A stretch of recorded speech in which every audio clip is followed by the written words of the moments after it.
What's up, Thrallers? Miller. Jammin Jon. And we're coming at you from inside Tron with another review, this time Carnifex.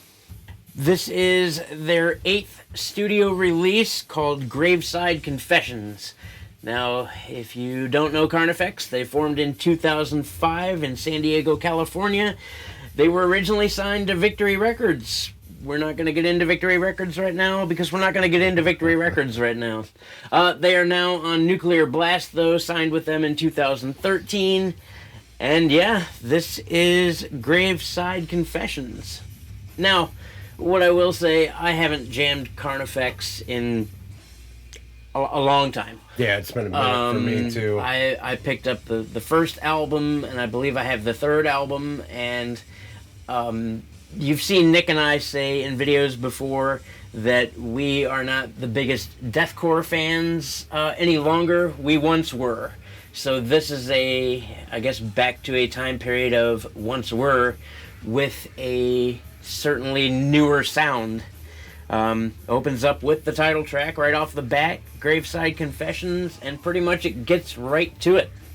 Yeah, it kind of goes into the typical deathcore tropes, though, and it jams. It starts off strong, but a lot of their songs do. It just seems like it's, even this early on in this first song, it's like riff, riff, riff. Riff, riff, riff. Very clear production. You know, if you go back to their earlier years, it reminds me of like the Faceless's Alcadema. I fucked that up. But anyway, just reminds me of that kind of production, a lot more raw. Well, this time now through its clear production, compression pretty much to the nines. The kick drums are a little clicky. I have a thing with clicky kick drums. Yeah, I don't think it's overbearing. The production, I was happy with. The keys are something we're going to talk about too, and they're just too up front for me. And I'm not a huge fan of that being done, and he's going to go on a tangent here. Yeah, there's a lot of synth work. Actually, I get reminded of Bleeding Through, their earlier stuff. The ethereal keys for me. Yeah, those. If I'm not really a fan of keyboards really whatsoever in death metal if they're not used for atmosphere.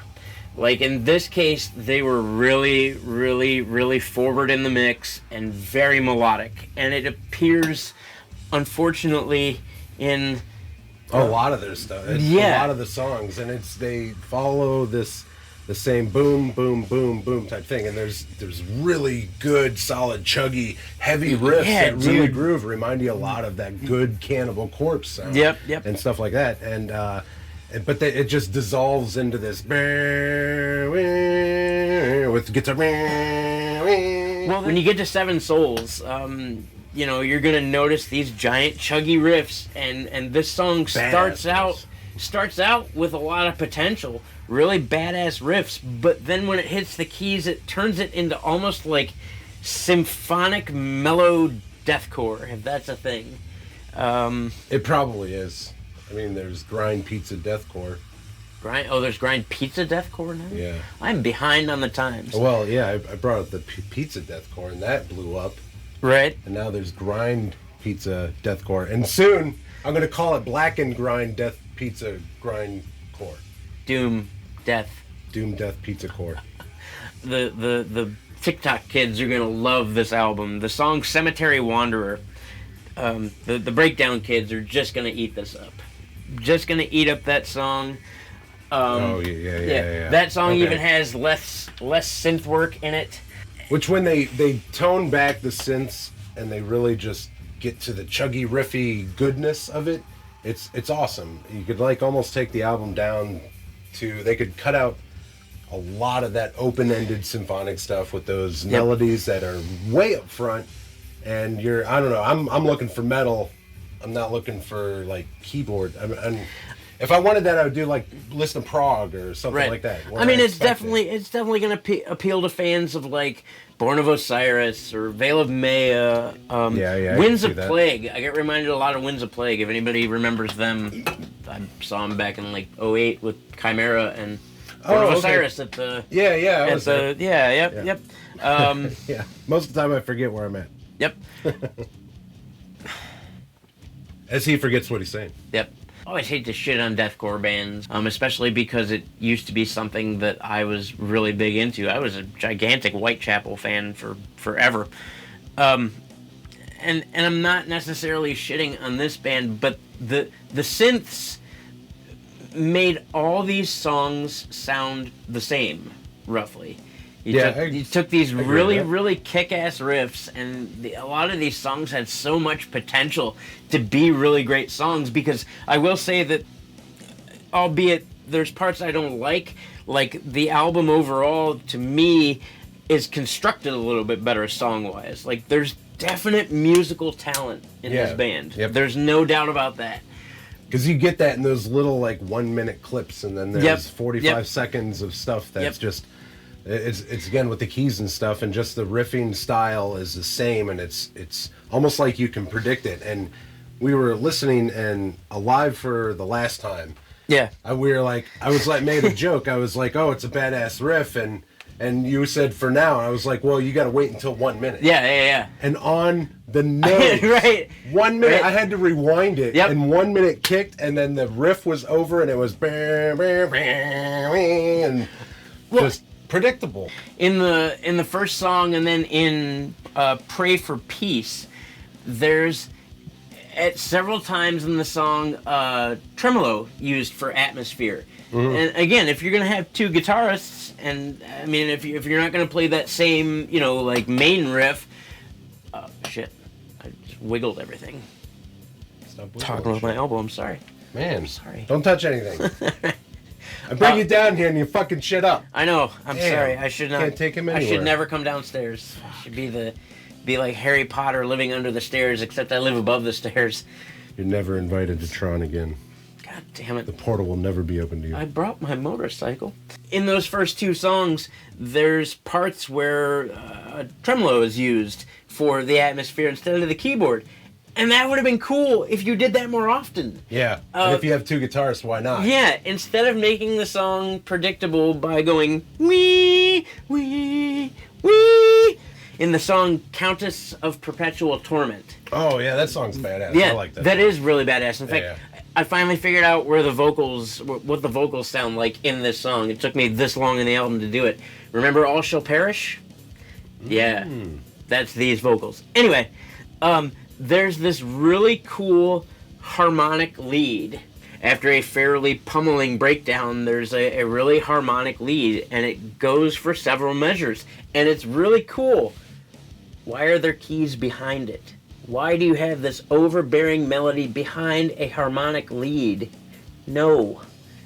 Yeah, it would be nice to hear the guitars kind of fill out more, and like, I don't know, like you said, if you have two guitars, use them, and they are talented guitarists, and they prove that in some of the riff writing in this. And they really are. I'm not shitting on that at all. Yeah, and overall, it sounds like we're shitting on it, but I kind of dug the album, the second, third kind of pass through it. It grew on me because I was able to, like, almost forget or just kind of tone out of those parts that I didn't like. It's like picking and choosing. They have an instrumental. Starts out with like rain and thunder with a really somber, dark melody. It's got a lot of potential. The ensuing little jam that they have is cool, but it's kind of weak in the beginning. Like, wouldn't you want to use... And what song are you talking about? In January Nights. Yeah, okay. Yep. Wouldn't you want to use... have a jam like that, but if you're gonna isolate drums and guitar at that point, wouldn't you want to make the drums a little bit bigger, like put some reverb on that snare and kind of... Yeah.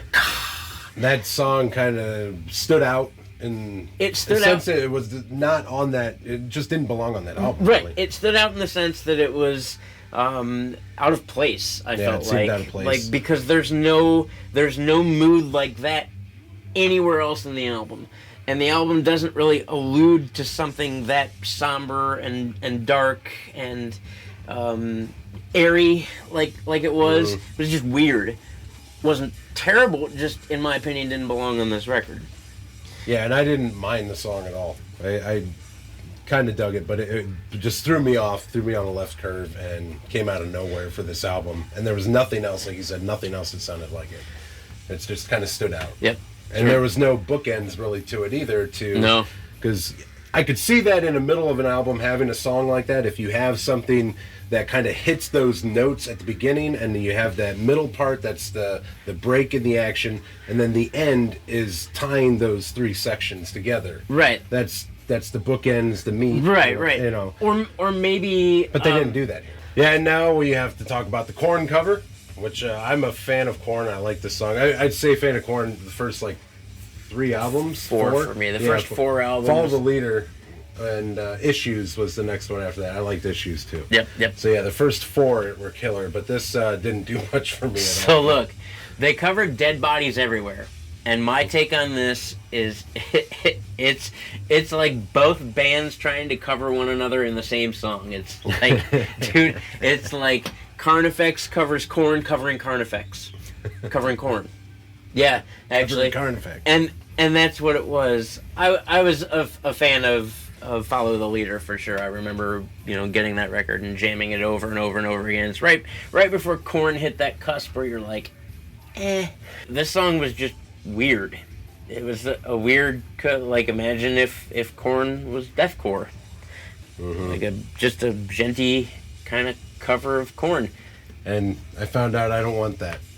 Yeah, I just don't want that. I found out that I liked the original version better. In fact, I wanted to turn that off and listen to the original, which I still may later because I'm an adult. If you get the bonus edition of this album or the digital release, or I don't know, I listened to it on Spotify. The last 3 tracks are re-recorded from the first album. Collaboration like Killers, My Heart in Atrophy, and Slit Wrist Savior. So, and again, this just sounds like a newer produced version of those songs. There's nothing... Really good sounding version of those songs, I thought. Yep. So, and it took me back and kind of wanted to listen to the old ones. I was like, I remember the song being badass, but it sounded really good. So they did a really good job re-recording those and doing those. Yep. And I could say I'm a mild fan of Carnifex. I like things here and there, but not a huge fan. And I would give this 3 out of 5. Right on. Again, this would have appealed to me, back in my 20s, back around the time that deathcore was a thing, because to have something like this, I think during that time period would have been absolutely devastating. I would have loved it. I would have jammed it over and over and over again. The record's packed full of great riffs. It's just, unfortunately, those are kind of overshadowed by these giant keyboards.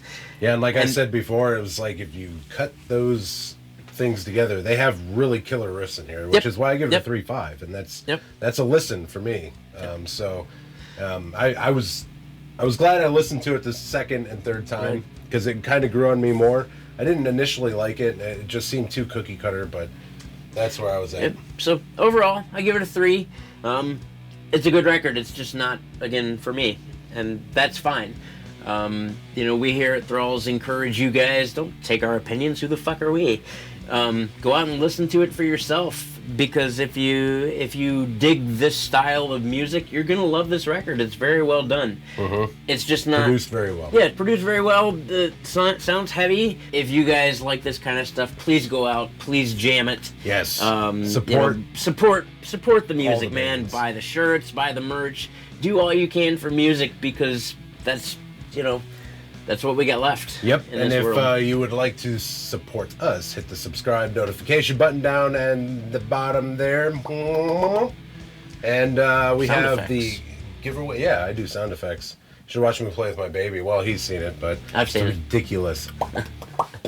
We have Patreon if you would like to support us there. The link will be in the description below. And we promise to put up more shit on Patreon. Shirts at thrallsmetal@gmail.com. And then last but certainly not least, we are approaching another milestone. Yep. We have a giveaway going for 7,500 subscribers. First of all, thank you all very much. We are giving away 8 CDs and I believe a sticker or something. We just keep throwing shit in We're a just box. going to throw random crap in a box. No, yeah. When you click on our YouTube, you should be able to see the giveaway thing going on. You get to see what 8 CDs there are, because I don't remember any of them except Cannibal Corpse. All right, we are babbling. So, with that, ladies and germs, take care.